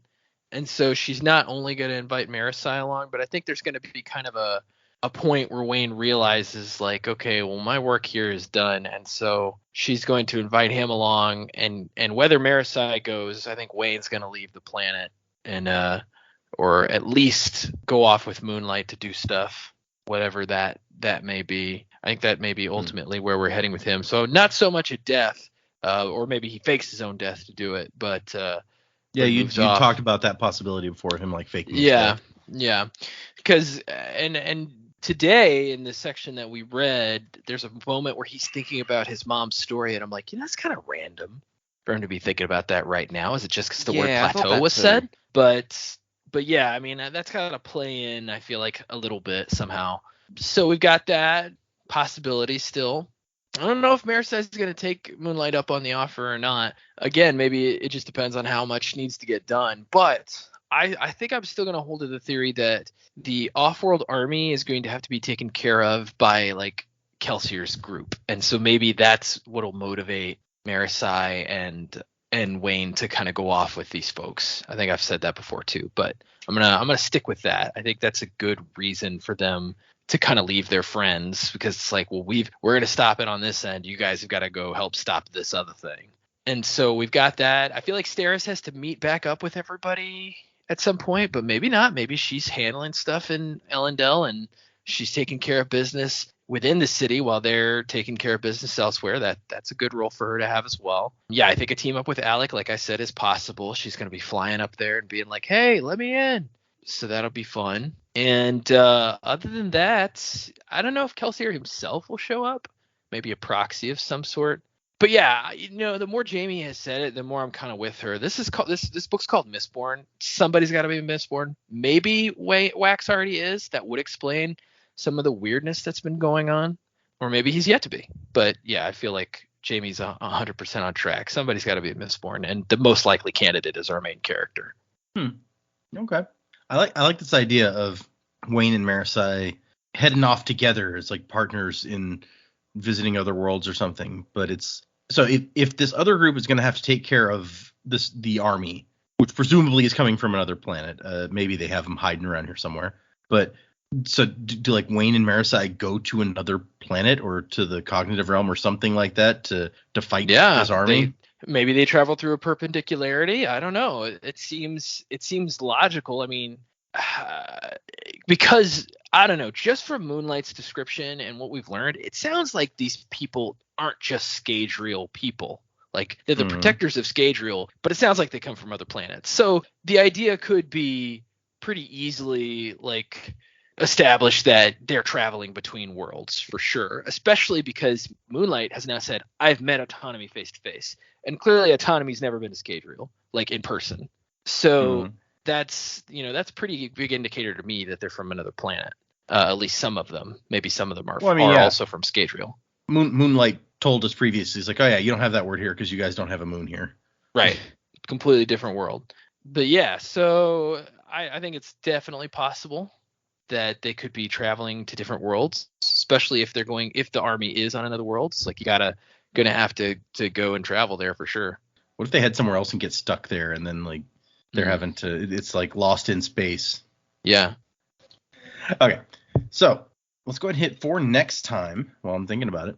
speaking of what happens in the rest of this book, we're going to do, I almost said the 5 chapters we read this time. No, it'll be different chapters from the ones we read this time. We're going to read 6 more chapters, which will be 32 through 37. So for anyone following along, that is for next time, 32 through 37. In the meantime, we have some emails and we have a couple of new patrons. We pull those up and we'll start there. The first new patron that we have is at the ska level, and this patron is called The King's Wit, which is it's a future Cosmere reference that you guys will not understand yet. Oh, that's great. Okay. Thanks for that. Yeah. All right, King's Wit, since you're trying to spoil us with your name, you can be you could store warmth. You're a fire soul. I just like the name on that one. That's a cool name. Yeah, fire soul. It's good. The name is cooler than what it is, in my opinion. I mean, if you want to be like an Arctic explorer, then sure, could be useful. And our other new patron is also at the ska level. It is Jacob. Jacob, you're a wind whisper. You store senses. Good old tin. That one's very very multi-purpose because you can store the different senses and do different things. Mm-hmm. Well, yeah. Would you be like a super taster or like a super smeller? You could be like a bloodhound, man. That'd be awesome. Or if you have to eat somebody's cooking that's really bad, you just store up the taste while you're eating it. Like you can't taste anything. It'll be great. Damn. Yeah. You won't offend anybody you go to a dinner party with. You'll just be like, oh, this looks disgusting, but I'll just store my taste. There we go. Perfect. So thank you. Patrons, all patrons, everyone who's backing us on Patreon. We really appreciate the support that you feel like contributing to the podcast. You guys are awesome. We also have some emails, so let me bring those up. The first one is from Krista. It's titled The Podcast. It's a very short one. Hi, I found your podcast not too long ago and have been enjoying listening to all the reactions. Not sure if or when you will read this, but since I've just started Mistborn Era 2, I thought I could try and read along with the episodes. Can't wait for you to cover the Stormlight Archive eventually. That's it. Thanks, Krista. Yeah. Thanks. I'm also eager for us to eventually get to the Stormlight Archive. Although I have to say that Dak and Jamie got their copy of White Sand this week, and I saw the finally update. Got here from whichever fucking country it went through next. All the countries. Yeah, it got to you guys from the UK relatively quickly, so I was kind of surprised. Yeah, once it got back to America from Jamaica. Yeah, it was weird. It went to New Jersey like 2 or 3 times, and then to Jamaica and back to I should have made a stop over in fucking Honduras or something. But yes, they got theirs, and I just saw the update for the Indiegogo campaign today that my version is done and should be shipping out soon. So we may all have them by the time we get to the end of the Lost Metal, in which case we may run straight into that next, since we were supposed to already have read that at this point. And once we get into some of the information in there, you will probably understand why I wanted us to read it before we read this. How long do you reckon that'll take us to read? That is an excellent question, and I have downloaded the electronic version to try to get an idea. But since I've always used Kindle locations as kind of yardsticks for this, and it's not just about how fast you can read a comic, because there's visual details that you want to be able to take in also. Yep. So I'm working on that is the answer. I'm gonna I don't know. I may read this next section that we're going to read and time how long it takes me, and then time myself reading the comic and maybe add some onto to try to figure out what would be kind of equivalent to what we're already doing. But I don't know yet. I'm working on it. Alrighty. Should be interesting since this will be the first time we've done this, and there's not he doesn't have a lot of graphic novel stuff out, and this is the only thing so far in the Cosmere, so it's not something that'll come up a lot, but it'll be interesting to see. Okay, next email is from Isla. Is that Isla? Isla? That's how I would say it. Okay. The title on this email is Mid Binge Email to Hear in the Distant Future. It says, "Hi, Dak, Data, Jamie, and Joe. I'm currently binge listening my way through your podcast on Secret History Episode 1 and looking forward to hearing my email read out, hopefully, when I get to whatever episode you are about to do.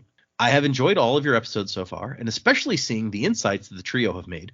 Sanderson really lays the groundwork so that the observant reader can see what's coming. I can't wait to see how the Lost Metal goes when all 4 of you get to be first-time readers." Spoiler, we weren't all 4 first-time readers while we're recording this, but you've probably figured that out by now.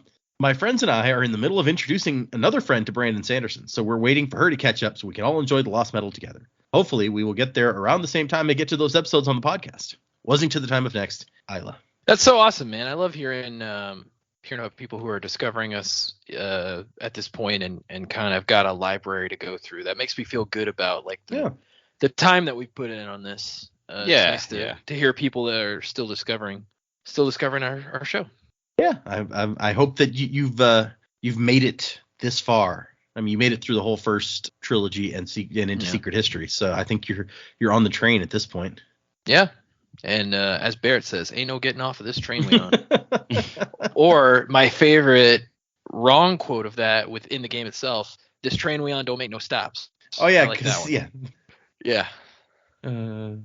Okay. Thank you, Isla. We got one more that I'm going to read. That's another pretty quick one. This one's from Naomi. Hey, Sanderlanche crew. It's Naomi again. I'm still loving the podcast and your predicaments. When Dak guessed Trell was plagiarism, I died laughing, considering what Moonlight later says to Marasai. I hadn't even thought of that. Something that is not a laughing matter is memes. I unfortunately got major Stormlight moments spoiled for me due to memes. Please don't look up memes. And then she tells me what the spoiler was. It's difficult. It's a difficult thing. You know, you want to be into something and look up funny stuff about it on the internet, but you don't know what you can and can't look at. So just kind of steer clear. Yeah. You stay off TV tropes until I find it easier just to not and just don't look up any of it, because if you look up one thing, if we were to start looking up Mistborn, Final Empire or something, and it'll go, oh, you like that? Maybe you'll like this. Boom, spoiled. So I just don't look up Brandon Sanderson at all. Sorry, Brandon. Probably, the best approach to take, because you're right. It's very easy for it to start slipping things in at you. Yeah. She goes on to say, the main reason I'm emailing y'all is when Dak mentioned super ghosty magic, this popped into my head. I'm not the best artist, but I hope you enjoy. And so I will share with you guys this picture. Oh, look at that. Oh, cute. That's great. I love him. I am in love with this ghost. I love them. Or them. That's Oh, wow. So cute. That's great. It's like a mixture of Casper and Gandalf. Yeah. Mm-hmm. And I don't know. Sweet ghosty magic. Super cute. Thanks for sending that. Yeah, that's cool. Makes me wish I had a muffin button. You know what? Let's go back to Jamie's prediction about Wayne becoming deaf. That's his outfit. Yeah. That would be, wouldn't it? Oh my gosh. I'm just imagining Wayne's like, oh, I'm all spooky and shit. I'm a ghost. Wayne would just be like, can I have your hat? Yeah. You don't need it anymore. Yeah. Hey, mate, hey, mate, you're about to die, so can I have your hat? It's like every time he greets someone new, he's wearing the hat of the previous person. Oh my gosh, that makes so much sense. He'll just keep trading people for their hats, so you go into the afterlife with a hat that's not yours. And then he gets to one person and just like, hey, I need your hat. And it's like, oh, I don't have a hat. Well, then fuck off. I'm not interested in talking to you then. Okay. Thank you, everyone who sent us emails. If you'd like to send us an email, the address is thesanderlanche@gmail.com. You can find us on Instagram, Twitter, Patreon, all those sorts of places, internet-type places. We're out there doing internet stuff, being internet dudes. Music by Miracle of Sound. Get that in there. Like I said, we are going to do 6 more chapters for next time. So 32 through 37 for everyone going along with us. And we are, at this point... We are 44% of the way through this book, so we'll probably hit the halfway point next time.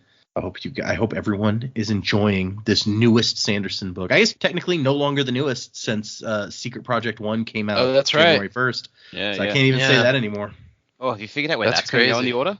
I have an idea of it. Yeah. But I'm not 100% yet. And this, I think it's going to be one of those things that we might throw in there somewhere in the middle of Stormlight, depending on if you guys are like, we want to break after this giant Stormlight book, or if you're like, no, I'm so into the Stormlight story, I want to go into the next one. So that may be what it comes down to. That's kind of where I'm leaning at the moment, but we got time to decide that. It's not going to be next. I guess I can say that much. Yeah. So thank you, everyone, for listening, especially all of you people out there who have been with us for so very long, tuning in each week. Thank you to emailers and patrons and just everyone who takes an interest in the show. You guys are all awesome. To our Discord people, if you want to join the Discord where conversation has been fierce lately, but often about some weird stuff. Even one person was like, man, I wish Data would give them more updates when we get into really bizarre conversations in the Discord. And I'm like, I don't even know how to explain this stuff most of the time. So, it's like trying to explain a joke. It's like, man, we're not in there. We're not going to get it. But to finish my sentence, I guess, if you want to join the Discord, there is a link from our website at thesanderlanche.com or www.thesanderlanche.com. You need the W's to get to the right place. Or if you're too lazy to find an internet address, you can email us at thesanderlanche@gmail.com and ask me, and I will happily send you one, or find me on Reddit, where a lot of people locate me, and ask for the same thing. So there's lots of ways to join up the Discord or to send us your comments or whatever you have. Thank you to everybody. 6 chapters for next time, and wasing to the time of next. Colo?